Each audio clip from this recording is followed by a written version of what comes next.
From Fox 8 Sports, this is Fox 8 Football Friday with Chad Sabity and Sean Fazan.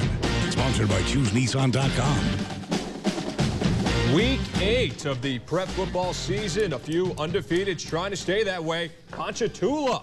We also have East St. John at Thibodaux, Belle Chase at Carr, Shaw versus Brother Martin, a great one, and John Ehret at Helen Cox. Thank you for staying up with us late on a Friday night. So welcome in. I'm Chad Sabity. And I am Sean Fazan. We are flying through October here. Playoffs through this prep on the horizon. Season, no doubt about it. We'll get to all those games and more. But first, our game of the week. We are crossing the causeway where Ponchatoula took on Fontainebleau.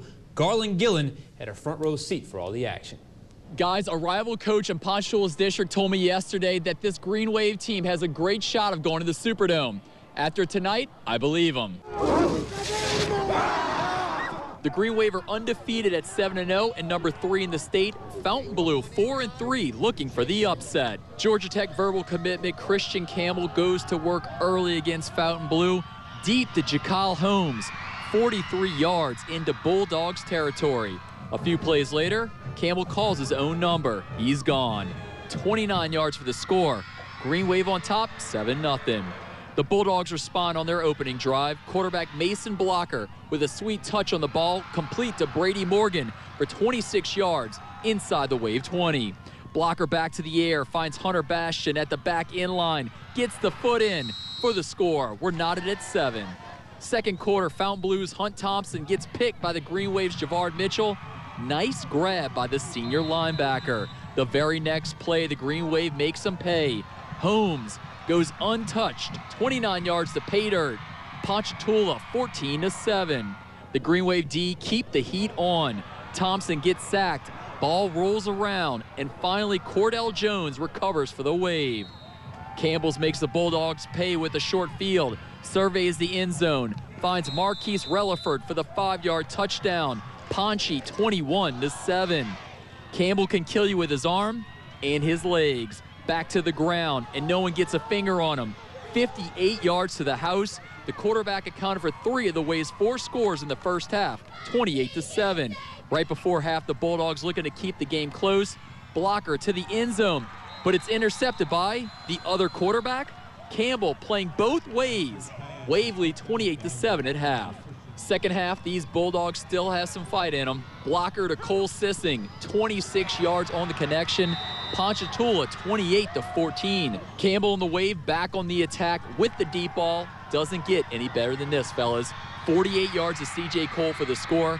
Extra point no good, 34-14, and the Wave go on to win, 41-21. Christian, he's a special athlete. There's no question. You know, he went in and intercepted the pass down by the goal, which is a big play in the game. But you know, he's a great competitor. Is the best I can say about him, and he wants the ball in crunch time. That's the best thing you can say about a play like that. Next week, the Green Wave hosts St. Paul's, which will probably be for the District 6-5A crown.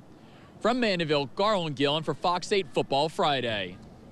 Thank you, Garland. Wow, Christian Campbell can really do it all, playing defense as well. Committed to Georgia Tech. You can kind of see him running that triple option offense in a few years. Yeah, no doubt about it. How about his ability to throw the ball downfield tonight? That was very impressive. And Hank Tierney, guy knows high school football. Great coach. He is a great coach, and his team is undefeated. They are. Fellow unbeaten team, Brother Martin, trying to stay that way. This was a great game against Shaw.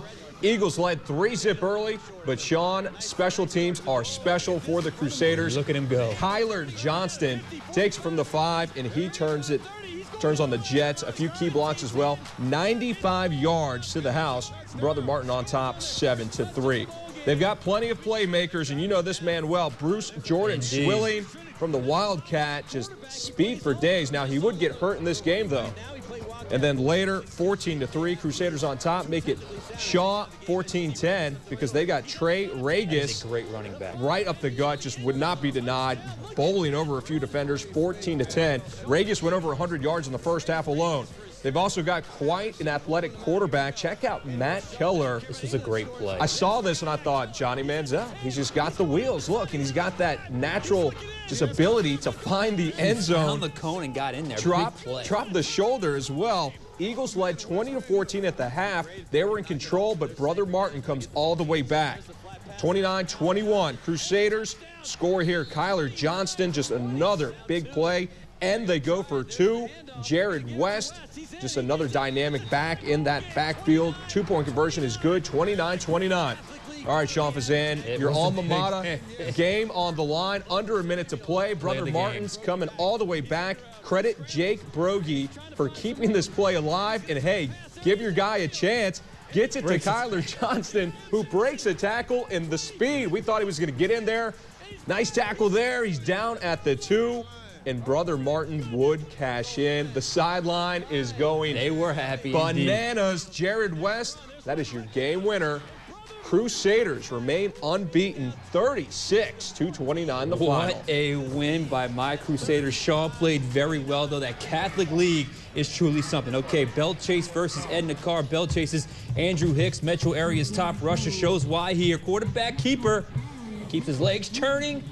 Finds that end zone, 6-yard touchdown, 7-0 Cardinals. Later, Carr comes right back. Jarrell Dunn would take the handoff. Watch the big hit. Boom, didn't matter. Spins right off of it. Finds the end zone, touchdown, 7-6. Later in the game, Carr's Alden Clark would throw a strike right down the seam to Jerry Martin. That's a nice big 21-yard gain. The Cougars would finish the drive. Clark connects with Racy McMath. 10-yard score, touchdown, 14-7. How about this? Carr's mascot. He's dancing. Busting a move. He's feeling good. How about that swag? Cougars rolling out. Niger Rayfuge rumbles 5 yards for another Cougar touchdown, 21-7. Carr wins, 27-14. The Cougars picking up some steam late in the regular season. Down in Thibodaux, the Tigers hosting East St. John. Home team, Tigers looking for their 7th win of the season. They've got a dynamic quarterback. That's Peyton Bonvillion on the QB keeper, getting close to the goal line. Then he's going to hand it off to Jaquan Chenier for the touchdown. Thibodaux led 6-0 following the missed extra point. Little reverse here, inside a handoff. Bonvillion to Elray Duncan, and he gets on the right edge, makes a few moves, cuts it back across the goal line. Eventually, that would set this up for the touchdown. Bonvillion keeps it. 2-point conversion is good. And Trey LeBlanc would connect with Elray Duncan as well. And Thibodaux goes on to win 35-21. Big win for Thibodaux. Helen Cox taking on John Ehret, Hallsminster Stadium on the West Bank. Quarterback Tavis Hart looking for his receiver. Instead, he finds Ehret's Terrace Chanel, who takes the interception, 76 yards for the score. Patriots up 54-0. Later in the game, Ehret's Byron James takes a handoff. Crowd getting bounces off a would-be tackler. Makes another defender miss. Let's get off me. 22-yard gain. Patriots still rolling. Quarterback Travis Jordan fakes the handoff, scampers 35 yards to the 15-yard line. Nice run. Very next play, James would finish the drive off with a 15-yard run for the touchdown. He's going to get in. Speed. He's in, and John Ehret wins big, 61-0. You see the pink towels. Of course, it's Breast Cancer Awareness Month. How about pink jerseys? John Curtis, Patriots looking sharp tonight, taking on Lusher. Off and running early, that's Dante Jones, 15-yard touchdown, 7-zip, John Curtis on top. Lusher not going away. They're coming back. Eli Poche hands it off to Joshua Barney. And he, with a nice run across the goal line for the 20-yard touchdown. This game was knotted at 7. Patriots too tough. They start to pull away. Devin Ben, he's in there for 6. John Curtis on top. Patriots go on to win and win convincingly, 48-14. John Curtis is doing what they do. Riverside on the road at South Plaquemines. Rebels defense early. Freddie Means, nice tackle for loss right here. Big play. First quarter, Joe Anderson, he's going to sack the South Plaque quarterback in the end zone. That, my friends, is a safety. 2-0 Riverside. Dance. First quarter, Jordan Loving, so mechanically sound for a freshman. Look at that throw. Von Julian, nice gain. Later, Loving checks it down to Brandon Sanders down the sideline. Touchdown. PAT would be good. 9-0 Riverside. They would win big, 40-0. So a great start to the show today, Chad. Brother Martin Shaw, a wild game in the Catholic League tonight. Some sharp play from those quarterbacks. No Christian doubt about Campbell, Jordan Loving just there at Riverside. Find the open man. That's usually the right man to go to. No doubt about it. Crusaders win. Thibodeau wins. Good day so far. The Ole Miss Rebels are taking on LSU tomorrow, but last night it was the Rebels of Riverdale hosting the Rebels of Pearl River. All Rebels. See how Dante Jackson and his running mate Darius Bovee fared. And on the recruiting front, Catholic High's Darius Geis reopened his recruitment, but is LSU still in play? See what expert Jimmy Smith has to say about that.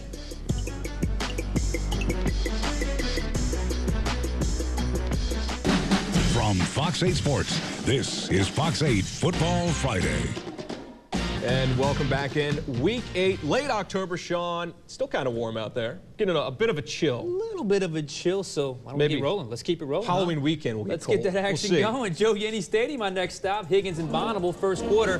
Bonneville quarterback scrambles and throws it to Devontae Williams. Nobody's there. 17-yard touchdown. That puts the score 31-0. Daniel White with the fake and puts one up in the air. Melvin Frazier gets airborne for the catch. Later, White throws long to Romello Ford. Nice pass. Touchdown. Way to go up again, but Bonneville manages to win and win big 35-6. Aggressive receivers helping out their quarterback. Indeed. Pope John Paul, it's been a tough season. Credit Dallas Sal dominating win 51-2 nada. Slidell High also shut out Mandeville. Blanks the Tigers 20-0. Staying on the North Shore, Covington does fall to St. Paul's 27-10. The Wolves rolling. Hammond, close one, falls to North Shore in overtime 51-45. A couple more scores here. Hahnville dominates HL Bourgeois 58-8, and Destrehan, the Wildcats, one of the teams to beat in Class 5A. Another powerful performance, 55-0 over South Lafourche. Just me or a lot of shutouts tonight. Battle of the Rebels last night. Pearl River at Riverdale. Darius Roby takes the handoff for Riverdale. Big blocking alley, big run. He's got places to be. That's the end zone. Nope, not quite. Close. There you go. Dante Jackson then would take the snap, slips a tackler, and skirts his way into the end zone. How about that? Some patient running there. Indeed it was. Riverdale back on the attack. Bovee back on the run, turns the corner, and he's gone. He's got it this time. They're not going to get him. He's got it. Going all the way, touchdown. Pearl River trying to stop the big red machine. Zach Vickner wrangles down the tip pass. Tip drill, interception. Nice play. They couldn't do anything with it, though. Riverdale back on the doorstep with Andre Sims dives in for the score. Riverdale wins big, 48-0. Dominant performances all over the area. Homecoming at McDonough 35 last night, Pan Am Stadium. Landry Walker, Keaton Thompson airs it out. Caleb Anderson, the fingertip catch for a nice gain there. That would lead to this. Thompson back to the air one more time, just like they drew it up. This time it's Carlius Joseph. Drags half the secondary into the end zone for the touchdown. McDonough 35, special teams, catches a break here off the punt. Charging Buccaneers, Muffet. 35 recovers. They're in business, deep in enemy territory, trying to capitalize. Sidney Wilson buying some time, looks for a receiver. He's got someone, and that's the other team. Michael Lee instead. Antoine Smith hustling on the return, however, forces a fumble. But no, it would not be enough. The charging Buccaneers charge to a victory. 23-13 is the final. St. Charles Catholic in town taking on McMain at Pan Am Stadium. And Aaron Lewis gets the handoff and is on his way to pay dirt. There you go. Taj Williams manages to strip the ball at the goal line. Hold on to it. Mustangs recover to put 6 on the board. Back on offense. Lewis is off and running again. Rips off a 22-yard run. Hold on to the ball, young fella. Security. Indeed he does. He finished the drive off with a 2-yard plunge. St. Charles Catholic up 14-0. Darnell Williams looking to bring McMain back. Finds James Howard. Defense can't find him. He's looking at the cameraman. Where is he? Whoa. He's gone. That's where he's at. Going to the end zone. Look at that. Blockers everywhere. 76 yards for the score, but St. Charles Catholic still wins big, 49-14. The Comets really picking up steam. Now, we're going into week 9 next week. A few district races still up for grabs, and of course these undefeated seasons. We'll see what happens. There's no doubt about it. And how about the big wins tonight? A lot of shutouts, a lot of big margin of victories tonight. No team's going to give up, but some of these matchups can be a little bit lopsided, and hey, we'll figure it all out in a few weeks in the postseason. Plenty more to come. When we come back, we're talking recruiting with our expert James Smith, and we'll take a look at Lakeshore product. David Ducree, the big bruiser, is currently committed to LSU. See how he projects at the next level. But first, here's our cheerleading squad of the week, McDonough 35. Ready? Yell! MCD! Ready? Yell! MCD! Ready? Yell! MCD! Ready? Yell! MCD! 1, 2, let's go! If you'd like to nominate a team, please submit an entry on our Fox 8 Football Friday page on fox8live.com.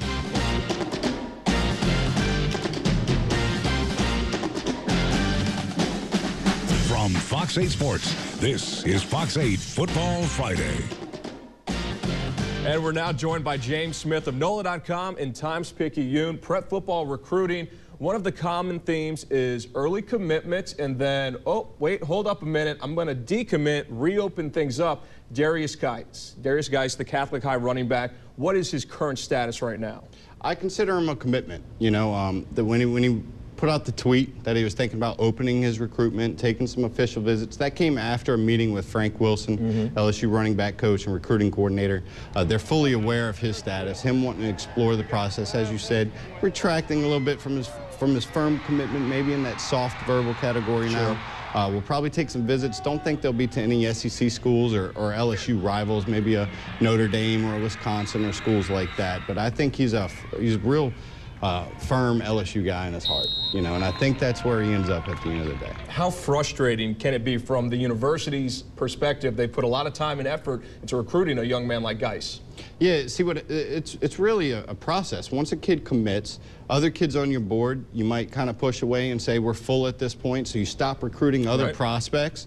So, I mean, if they were to lose Geis at a stage like this, I mean, they've kind of pigeonholed themselves to where they don't have many other choices at this point. So it's extremely frustrating for the coaches who put so much time, effort, and money into recruiting these kids. For them to flip-flop towards the end really puts a lot of pressure on them. LSU does has some depth in the backfield with David Ducree, the Lakeshore running back. Committed as a fullback, #1 prospect around here, and what can he bring to the Tigers next year if he stays firm with his commitment? You know, I think once Cam Cameron got here, I think you're starting to see the shift now. The offensive line's becoming a little more athletic, not the big 340-pound blocks. These guys move. They do a little more zone blocking, and the fullbacks are also becoming more actively involved in the running game, the passing game. And so I think Ducree's going to fit really well into that mold. You know, he's a guy that can certainly tote the rock 15, 20 times a game if they need him to. He's a punishing runner with great speed. He's a big grown man, you know, 235 pounds plus. Just a phenomenal all-around football player. You know, while they'll list him as a fullback, I wouldn't be surprised if he lines up some at halfback, if he's involved in the passing game. I think he's going to be an all-around back for LSU. These are a pair of seniors. Let's talk about a freshman. So this would be class of 2018, the young quarterback from Riverside. That's Jordan Loving. Just how impressive has this young man been? I'll tell you, we've seen an uptick in quarterbacks from the state of Louisiana over the past couple seasons, and it looks like that trend isn't going to stop anytime soon. 2017 has some nice prospects, and now Loving over at Riverside. You know, he's a really impressive kid. Very well put together for the early part of his career. Looks like his mechanics are far ahead of a lot of his peers in his age group. Footwork's pretty decent. You know, he's got a nice release. He's got a lot of upside. It'll be interesting to watch him develop over these next few years. And what's really interesting is he might not even started this year if Deuce Wallace hadn't transferred. So definitely an impressive prospect that'll garner a lot of college attention. And with these freshmen, you never know, will the head coach even be there in 4 years from now? Right. There's and you see some freshmen committing early, you know, only to decommit later. It's a lot to ask, you know, 4 years from now, what a kid might think or where the coaches will be, as you said. Recruiting, always rolling the dice. James Smith, thank you so much for your time. Absolutely. We will wrap up Fox 8 Football Friday after this break. From From Fox 8 Sports, this is Fox 8 Football Friday. And welcome back in. Wrapping up Week 8. It is flying by. We've mentioned plenty of big scores tonight. Plenty of big plays. Big-time plays of the week. Let's go to ours for this week. We go to Bell Chase and Carr. Terrell Dunn gets the screen pass, but boom! Hello! Casmy Antoine delivers the big hit for the Cardinals. They would go on to lose that game, however, but nice play by Antoine. Hello and good night. More scores from this evening. Central Lafourche 42-28 over Terrebonne, and EJ. The Warriors get past Salmon 23-15. It is Franklin 10 over Lakeshore. Another big score, 56-14, and Chalmette defeats West Jeff 35-14. STA St. Thomas Aquinas, plenty of points in this one, 45-20 over St. Helena. And Springfield just edges out Pine 38-36. Meanwhile, Riverside, big winners over South Platte 42-0, while Newman beats up on Fisher 59-13. And Chad, wow. The show flies by, the season flies by. We are already getting closer and closer to the month of November. And you saw that Riverside score 40-0. Jordan Loving, the freshman quarterback, continues to impress. But how impressive was Christian Campbell to start this broadcast, the Ponchatoula quarterback? He was great. Ran the ball, threw the ball, intercepted a pass. And how about the wild win at Tag Gorman tonight, the Brother Martin Crusaders over the Shaw Eagles? I thought Shaw was going to hand your Satyrs that first loss of the year, but hey, credit Crusaders Credit football. to Coach Moniz and his staff. Yeah, it was Brother a great Martin win for the program tonight. And got it done. Week 9 is on deck for Sean Fazan and Garland Gillen. I'm Chad Sabity. Have a great weekend. We'll see you next Friday night. This has been Fox 8 Football Friday. Sponsored by ChooseNissan.com.